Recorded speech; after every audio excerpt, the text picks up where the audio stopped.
Ciao amici di YouTube, eccoci con un nuovo video. Oggi andremo a realizzare insieme una mascherina in cotone. Ecco cosa ci occorre: stoffa in cotone, elastico a fascia piatta e dei semplici sacchetti trasparenti, e anche ago e filo o macchina da cucire. In questo video andrò ad utilizzare delle buste di plastica in quanto sappiamo sono impermeabili, quindi trattengono qualsiasi tipo di particella. Come prima cosa facciamo due quadrati 20-20, quindi prendiamo il metro, misuriamo 20, andrò a fare un segno con del gesso, potete usare anche una penna, e 20 di altezza.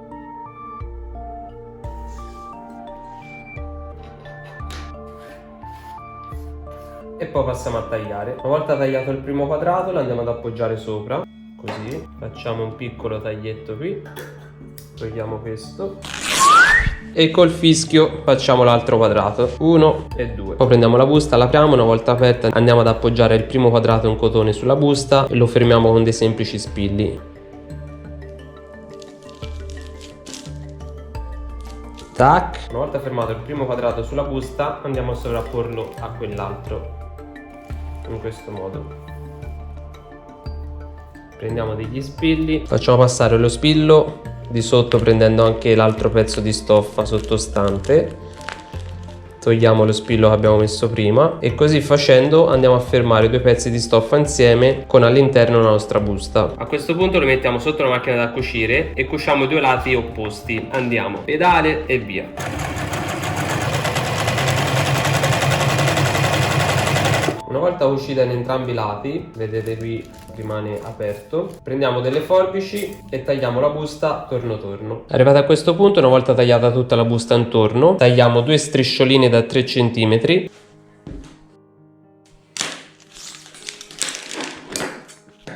Facciamo un taglietto. Ecco le due striscioline. Con queste due striscioline andremo a fare il bordino della nostra maschera. Una volta cucite le due strisce, quella sopra e quella sotto, andiamo a rigirare, facciamo un'altra piega in questo modo e la giriamo su se stessa, così. E andremo a fare una cucitura qui sopra, di qua uguale. Una volta cucita così, la giriamo sopra, facciamo una piega così, poi la rigiriamo e diamo un colpo di cucitura qui. Una volta cucito il bordo sopra e sotto, prendiamo il metro, andiamo a fare un segno a metà, ovvero a 10. Da 10 segniamo 1,5, poi segniamo 3 e 6. Facciamo la stessa cosa anche di sopra, volendo possiamo girare e fare così. 10 segniamo 1,5, 3 e 6. Questi sarebbero i punti che noi utilizzeremo per fare le pieghe della mascherina. Faremo la stessa cosa anche di là, quindi prendiamo il primo 1,5 dalla metà, lo portiamo sull'altro 1,5 di sopra, poi prendiamo il 3, lo vado a portare sul 6, questo 6 lo portiamo sul 3, così. Ora lo sto facendo per farvi capire un po' come verrebbero le pieghe. Sarebbe in questo modo.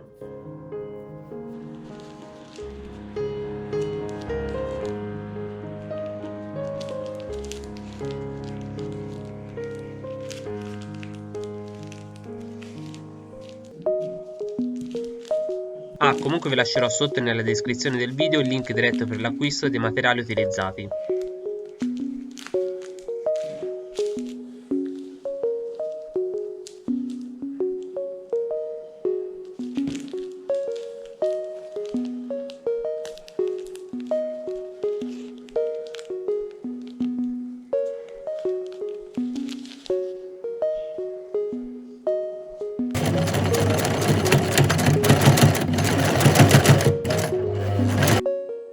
Adesso andremo a cucire il bordino laterale, come abbiamo fatto prima per la parte superiore e quella inferiore. Quindi appoggiamo sopra, cuciamo, poi la rigiriamo, tagliamo due strisce elastiche da 15 cm, 1 e 2. Il successivo sarà fermare gli elastici ai bordi della mascherina, in questo modo. Poi andiamo a piegare il bordino in questo modo sopra l'elastico, sia qui che qui, facciamo la piega così e poi lo pieghiamo su se stesso in questo modo, tac, Questi sono due tipi di mascherina, con l'attacco in questo modo oppure quest'altro tipo di attacco. Io preferisco più questa, però la scelta è soggettiva. Una volta finita la mascherina io l'ho messa in una bacinella con dell'acqua e la candeggina per sterilizzarla, quindi la mascherina è anche lavabile. Volendo, se la volete sterilizzare, la potete mettere anche l'asse da stiro, mettete una coperta sopra e poi passate il ferro da stiro in entrambi i lati, in questo modo la sterilizzate. Arrivati a questo punto prendiamo questa asticella plastificata dove all'interno ci sono due fili di ferro e quindi è pieghevole e la andremo a mettere in questo bordino. La inseriamo e la facciamo scorrere. Questa qui sarà la parte superiore, ovvero la parte che andremo ad appoggiare sul naso. Vedete? Prenderà la forma del nostro naso. Questo è il primo tipo di mascherina, questo è il secondo tipo.